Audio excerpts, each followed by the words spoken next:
La lucha por la especialidad sigue siendo uno de los principales caballos de batalla de la Sociedad Española de Medicina de Urgencias y Emergencias.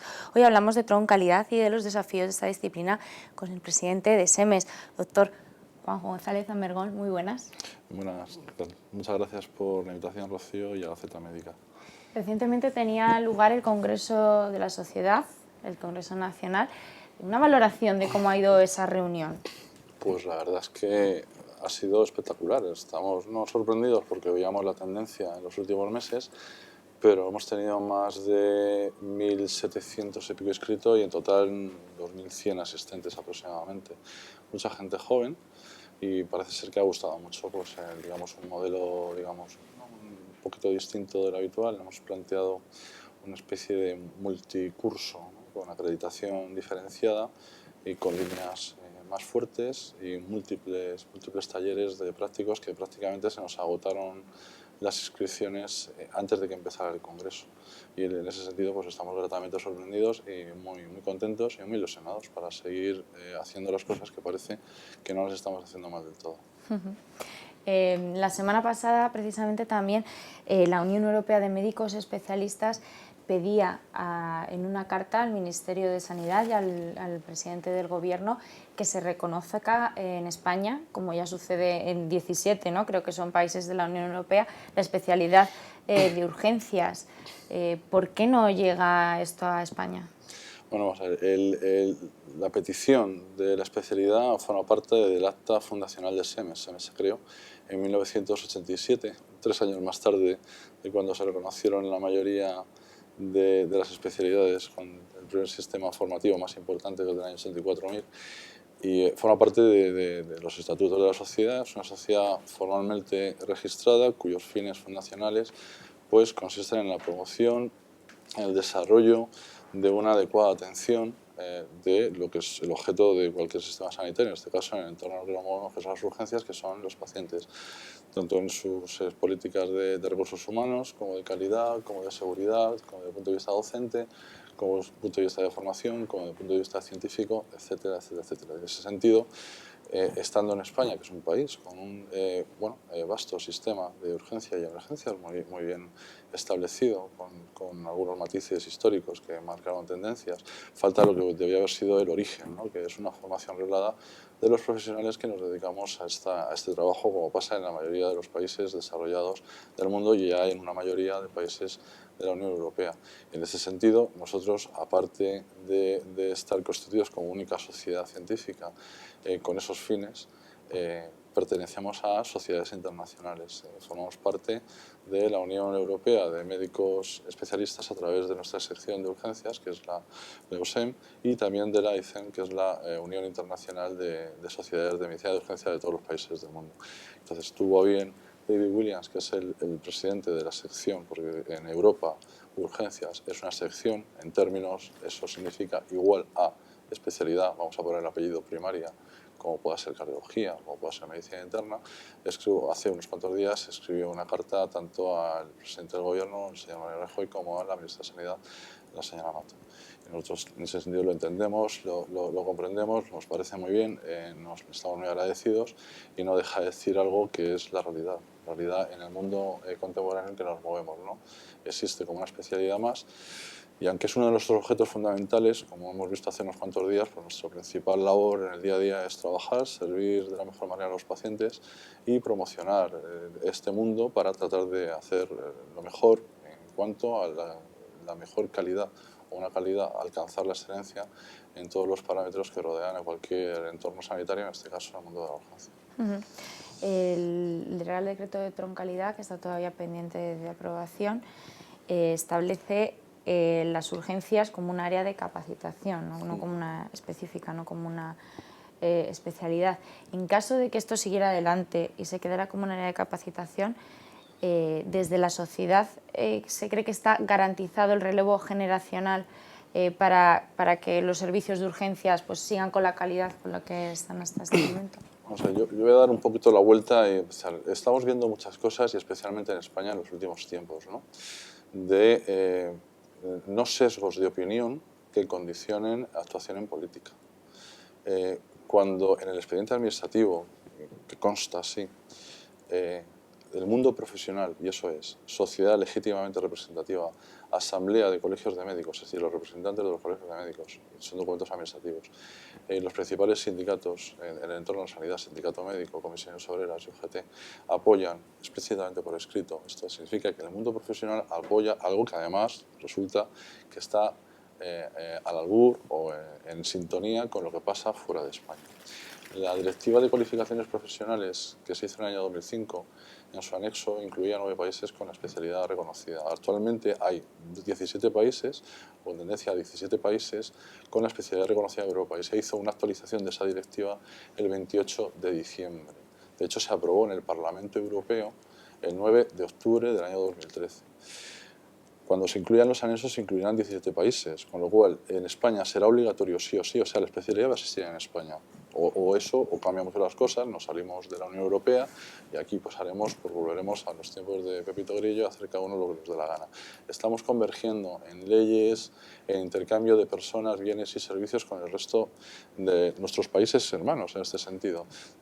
No tiene sentido que planteemos por sesgos de opinión, independientemente, y no quiero meterme en diferencias personales, pero sí puedo criticar y podemos ejercer nuestros derechos al ver, sobre todo cuando hemos ofrecido y seguimos ofreciendo nuestra mano y nuestro talante de ayuda, y además sabemos ponernos en proporción a lo que solicitamos, no solicitamos nada que sea algo descabellado, con soluciones que en su momento, por ejemplo, cuando era ministro de Sanidad el señor Roma de Beccaria, actual presidente del Secretario de Estado, se desecharon por absolutamente irrealizables. No tiene sentido que en un entorno de esfuerzo económico, de transparencia y de implicación, y en el cual también estamos incluidos todos los urgenciólogos, se hagan propuestas que son el doble de caras de la que estamos planteando nosotros. Si tú planteas una área de capacitación específica, significa que además de hacer una carrera de 6 años, tienes que trabajar 4 o 5 años, sacar una residencia, trabajar 4 o 5 años haciendo residencia y luego trabajar 2 años sí o sí, que hay algunos matices que luego si quiere podemos entrar, y luego plantearte hacer una segunda residencia y volver a ser otra vez residente para hacer algo que además es una especialidad generalista, no súper especializada. Por poner un ejemplo, se sacan o hay una propuesta por parte de los actuales responsables de la Dirección General de Ordenación Profesional del Ministerio de sacar 4 áreas de capacidad específica, unas infecciosas que están un poquito en la misma línea que nosotros, otras en patología avanzada, por ejemplo. La patología avanzada es algo súper especializado, puede tener sentido que en un momento dado, o pueda ser un diploma de acreditación avanzada, que también hay. Me gustaría saber cómo hacen las diferencias para plantear un área de capacitación o un diploma de acreditación avanzada, porque hay otro decreto que habla de esas cosas. Y una especialidad generalista que además aglutina al segundo grupo profesional, que somos los urgenciólogos y los emergenciólogos, en España. No tiene ningún sentido. No es planteable hacer el doble de tiempo de formación para algo que es una formación generalista y además no necesariamente encajada dentro de un entorno de tronco médico, porque tenemos mucha especificidad quirúrgica o pseudoquirúrgica en nuestro planteamiento de nuestra carrera. Y es condenar a los servicios porque, evidentemente, si yo tengo una familia, hago una residencia, me pongo a trabajar, por mucho que me guste la urgencia, no me voy a poner a trabajar o a hacer una segunda residencia por mucho que me guste esto.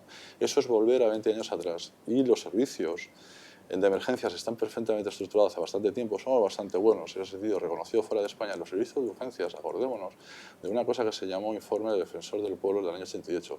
¿Qué ocurrió y se dio a partir de un DAFO de 17 hospitales por el desastre absoluto de lo que era la no dependencia o la independencia o el absoluto caos que había organizativo en los servicios de urgencia y de emergencia? Nosotros, los servicios de urgencias, en este caso hospitalarios actuales, somos hijos un poquito de ese informe.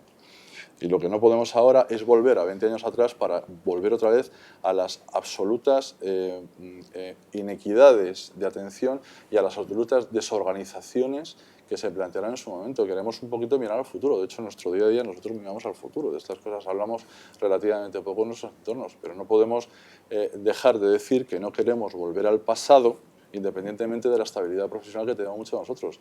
De hecho, es una causa noble, porque en realidad no lo hacemos por nosotros, lo hacemos por los futuros urgenciólogos que se dediquen a este mundo.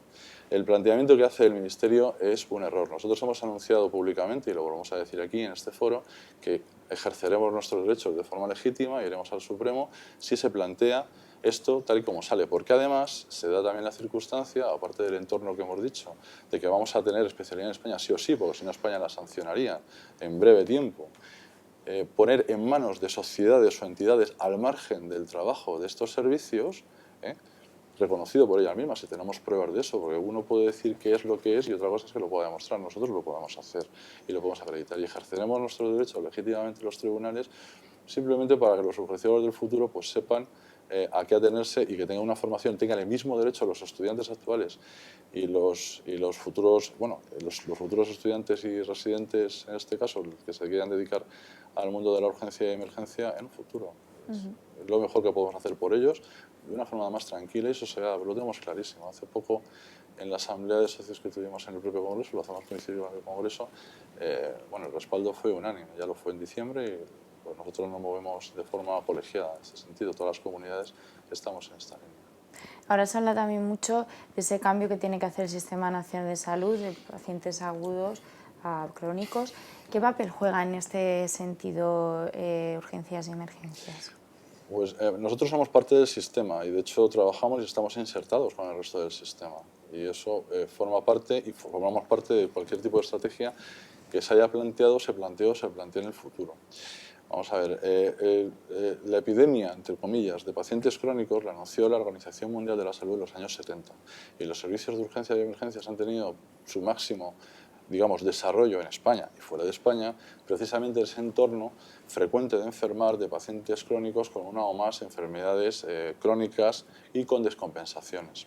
Nosotros en origen nos adaptamos a las tendencias sociales, nosotros funcionamos de 8 a 3 de la tarde, pero también de 8 a 10 de la noche, las noches y los 120 festivos que en este estupendo país que es España tenemos y gozamos y disfrutamos. Hemos adaptado nuestra vida familiar y nuestra conciliación a esta realidad social porque la demanda así lo exige. Y en ese sentido estaremos también y nos adaptaremos a cualquier tipo de estrategia que se plantee. Y en este sentido también lo que nos estamos dedicando hace bastante tiempo es a tratar de perfilar qué tipo de pacientes, en vez de especular.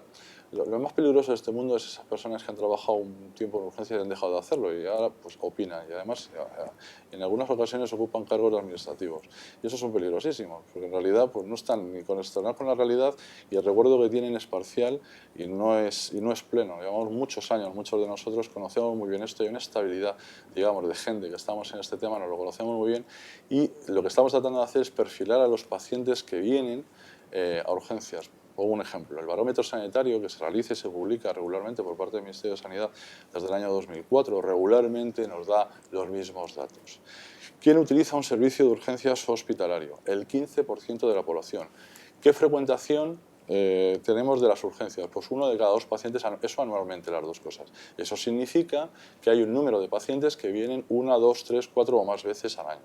Y si te pones a profundizar un poquito más, verás que son pacientes precisamente de ese tipo de perfiles que vienen de forma recurrente y además son buenos usuarios. Nosotros no estamos alentando, nosotros no controlamos nuestra demanda, nosotros nos adaptamos a la demanda que hay y no inducimos la demanda. De hecho, sufrimos las inducciones de demanda de otros entornos y eso está así demostrado. Y lo que estamos tratando es de tratar de perfilar ese tipo de pacientes para ayudar al resto del sistema a que si es posible que no tengan que utilizar este tipo de servicios, pues no los utilicen. En esas estrategias estamos, seguiremos hasta donde quieran y hasta donde sean capaces de encajarnos y nosotros encantados de la vida porque disponemos de mucha información y de mucha experiencia. Con esa experiencia, ¿se puede decir que ahora mismo se está haciendo un mal uso de las urgencias en nuestro país? Con esa experiencia se puede decir que el comportamiento en urgencias en España es similar a lo que ocurre en otros países desarrollados. Cuando hablamos de ese tipo de perfiles, estamos hablando de perfiles con fragilidad social y muchos de ellos dentro de clases desfavorecidas. Si hablamos de gente más joven, te puedes encontrar entre un 5 y el 10% de gente en situaciones sociales bastante precarias.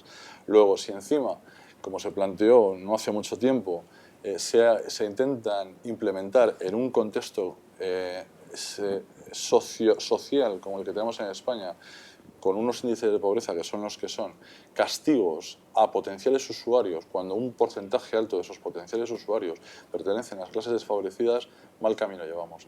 Sobre todo antes de mirarnos a nosotros mismos, incluyéndonos a los servicios y al resto del sistema, para tratar si podemos adecuar en nuestros sistemas de funcionamiento o nuestro funcionamiento en general como sistema, y nosotros apoyamos todo ese tipo de iniciativas para tratar de evitar precisamente que no se tenga que hacer un mal uso, muchas veces, en muchos casos, inducido. Si tú tienes, por ejemplo, una cita previa en primaria que por otro lado funciona excelentemente bien, pero funciona de 8 a 10 de la noche, y los fines de semana y las 365 noches no, digo el centro de salud como tal, en muchos entornos, en muchas zonas del país, bueno, en todo el país prácticamente, los pacientes, cuando tienen pérdida o perciben pérdida de salud, buscan respuestas. A veces está justificado y a veces no. Yo, de verdad, tengo mucha experiencia, pero soy incapaz de hacer de rapel y adivinar si un paciente que va a entrar por un servicio va a tener algo potencialmente o grave o no. La mayoría de las potenciales patrimoniales o errores que podemos cometer normalmente se dan con pacientes que potencialmente eran algo no graves y luego han demostrado que lo es. Y no lo sabemos, tenemos que al menos hacer una primera clasificación. Ese tipo de perfil que tan alegremente se critica de paciente mal usuario, que yo creo que además eso engloba muchas cosas y están mal apellidados, muchas veces no nos generan prácticamente ningún gasto. Si un paciente tiene algo potencialmente leve, pues se le da una atención proporcionada y en poco tiempo está en su casa. Pero muchos de estos pacientes que serían castigados y que se perjudicarían de este tipo de medidas alocadas y poco meditadas, serían tremendamente perjudicados y además caeríamos en algo mucho más grave, probablemente en mala praxis, y tendrían que cambiar algunos artículos del Código Penal. O sea, que se lo piensen más que bien. Alguna vez ha comentado además que se tiende a pensar que los pacientes crónicos que tienen reagudizaciones son malos usuarios y por los datos parece ser que no, que es todo lo contrario, ¿no? Yo no hago juicios a priori. Yo lo que me dedico, en la medicina consiste, resumiéndolo mucho, en tres cosas: asistencia, formación e investigación. Si te pones a investigar y a investigar un poquito aquí en Madrid, por ejemplo, a partir del plan estratégico, esta mañana he estado reunido precisamente con el consejero, el consejero Rodríguez, pues hablando de los planes de acción que hemos puesto en marcha en la Comunidad de Madrid. Pues uno de los planes de acción que está en marcha es un grupo que nosotros hemos llamado de fidelizados o frecuentadores, entre comillas, es decir, a ver qué tipo de pacientes vienen más de 10 veces y por qué. Y lo que encontraremos será, pues eso, pacientes a veces asociados también a fragilidad social, como he comentado antes, con varias enfermedades crónicas que vienen de forma recurrente y además vienen de forma justificada. Y lo que vamos a tratar de decir, vamos a señalar a estos pacientes, pero no para castigarlos, sino decir, vamos a ver de qué manera podemos volcar el resto del sistema recursos a ese tipo de pacientes para ver si de esta manera pues, se pueden ahorrar pues, esperas innecesarias, ingresos innecesarios, etc. Un poquito en la línea que en su momento marcó, con otras connotaciones de población, el propio País Vasco, y en muchas comunidades, y en esta comunidad que se ha hecho un excelente plan de crónicos que, bueno, que está en fase de implementación. O sea, que de alguna manera ese establecimiento de un copago como de penalización por un mal uso corre peligro, o sea, puede generar un peligro en la sociedad, ¿no? Como generaría iniquidades, generaría iniquidades. Generaría iniquidades que tendrían malos resultados en salud, en nuestra opinión. El entorno socioeconómico, insisto, de España no está para estas fiestas. Está para otro tipo de planteamientos de reorganización. Y eso nos incluye a nosotros en el sentido de cooperar con el resto del sistema, como hemos venido haciendo, como no podía ser menos durante todos estos años, para tratar de perfilar y tratar de evitar que estos pacientes tengan que hacer un uso a las 3 de la mañana de un servicio, como es un servicio de urgencias o un servicio de emergencias, porque se encuentran mal o se encuentran fatal, que es lo que ocurre en nuestros entornos asistenciales de forma recurrente, pero aquí en Madrid, en toda España, es lo más frecuente, es el tipo de pacientes, digamos, más frecuente, no el único, pero el más frecuente. Y además, un paciente que además genera una necesidad mayor de ingreso, y en época de epidemias, pues más. De alguna forma se están detectando o están llegando a la sociedad iniquidades en la atención, en los servicios entre comunidades autónomas o incluso entre hospitales. Vamos a ver, nosotros hace poco en Emergencias se publicó, Emergencias es nuestra revista, es la segunda, la tercera en impacto dentro de su gremio, de urgencias en el mundo, y la quinta en España, es bastante potente. Quiero decir, bueno, no cualquiera puede publicar allí, es complicado. Y salieron monográfico de varios artículos. Uno que se llama SUCAT, que es, digamos, una descripción del mapa funcional, físico y docente de los servicios de urgencias hospitalarios de Cataluña, y luego dos artículos sobre los servicios de emergencia. Las conclusiones, básicamente, y sin entrar en profundidad, por supuesto, a que no es el contexto para hacerlo, hay una relativa heterogeneidad en el funcionamiento. ¿Por qué viene esa heterogeneidad en el funcionamiento dentro de conceptos que compartimos todos? Pues una de las cosas y las razones que lo justifican es la no existencia de una formación reglada. Nosotros venimos cada uno de nuestra padre y nuestra madre. Hay gente que son médicos de familia, otros que somos internistas, otros que son médicos generales, y lo que queremos es unificar o tender con el tiempo, y sabemos que esa sería una historia muy... Si mañana aprueban la especialidad, ¿qué pasaría? Nada, nada. Que pasarían 25 o 30 años 25 o 30 años y seguiríamos alimentándonos de profesionales que quieren hacer este mundo de la urgencia y emergencia, lógicamente que vinieran de otros entornos, como nos ha pasado a todos nosotros estos 2 años, que no hemos tenido más remedio, pero lo que queremos es que con el tiempo, digamos, que haya una uniformidad del origen y de la formación de todos los profesionales, que daría a su vez una uniformidad de funcionamiento en general como sistema de urgencia y emergencias, y a su vez erradicaría posibles inequidades consecuencia de estas diferencias de formación. Pues doctor González Amergón, muchas gracias por haber estado con nosotros en Salud TV. Muchas gracias a ustedes.